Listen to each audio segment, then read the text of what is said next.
It was 7:45 on a chilly autumn morning. The streets were painted with orange leaves, and the small neighborhood was alive with the usual hum of children hurrying to school, parents rushing to work, and dogs tugging at their leashes. But behind the tall iron gates of the biggest house on the block, silence ruled. Inside sat Richard Caldwell, a man whose face often appeared in business magazines with words like tycoon, self-made billionaire, and shark. He was the CEO of one of the largest tech companies in the country, and to anyone who knew him, Richard was successful, brilliant, and intimidating. Neighbors whispered that he never smiled, never waved, and never cared for anyone but himself. And maybe they weren't wrong. That morning, Richard stepped out of his mansion, adjusting his cufflinks, ready to be driven off in his black limousine. He had meetings lined up back to back, millions on the line, and absolutely no time for interruptions.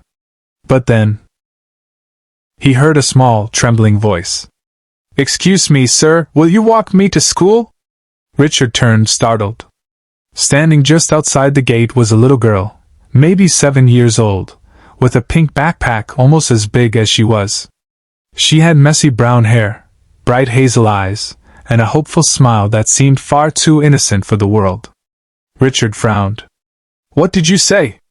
She took a tiny step closer. "I asked, will you walk me to school? Just this once?"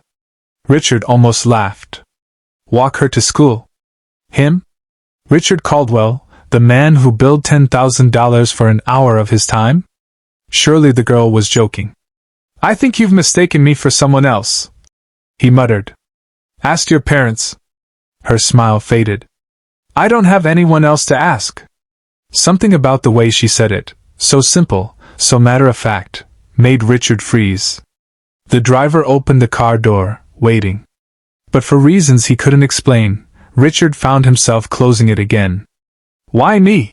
he asked, his voice sharper than intended. The girl shrugged. "Because you're my neighbor. And because you look like you could use a walk." For the first time in years, Richard was speechless. No one, no board member, no reporter, no rival, had ever disarmed him so easily. And so, without quite knowing why, Richard said, "Fine. Just this once." They walked side by side down Maple Street. At first, the silence was unbearable for Richard. He wasn't used to small talk, let alone with children. But the girl didn't seem to mind. She skipped along the sidewalk, humming a tune, occasionally pointing at squirrels or waving to passing kids.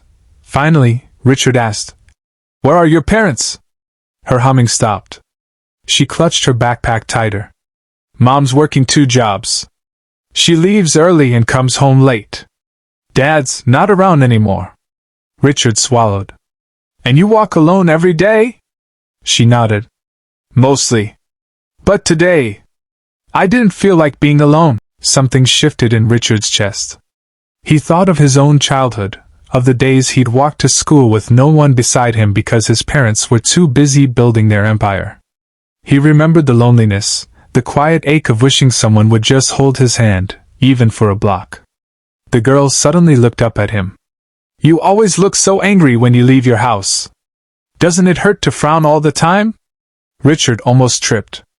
No one dared talk to him like that. Yet here was this small girl, asking the simplest, most devastating question. "I suppose I do," he admitted. "I've just been busy."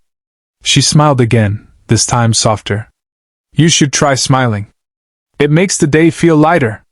When they reached the school gate, Richard expected her to run off. Instead, she turned, eyes shining. "Thank you, Mr. Caldwell," he said quietly. "Thank you, Mr. Caldwell.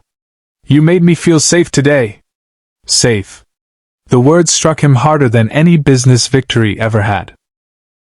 As she disappeared into the sea of children, Richard felt something he hadn't felt in years. A warmth, a pull in his heart that couldn't be explained by money or success.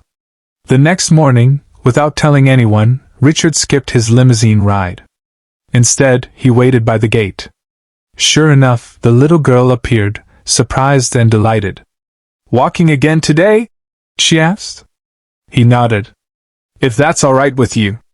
And from that day forward, the grumpy CEO and the little girl walked together each morning.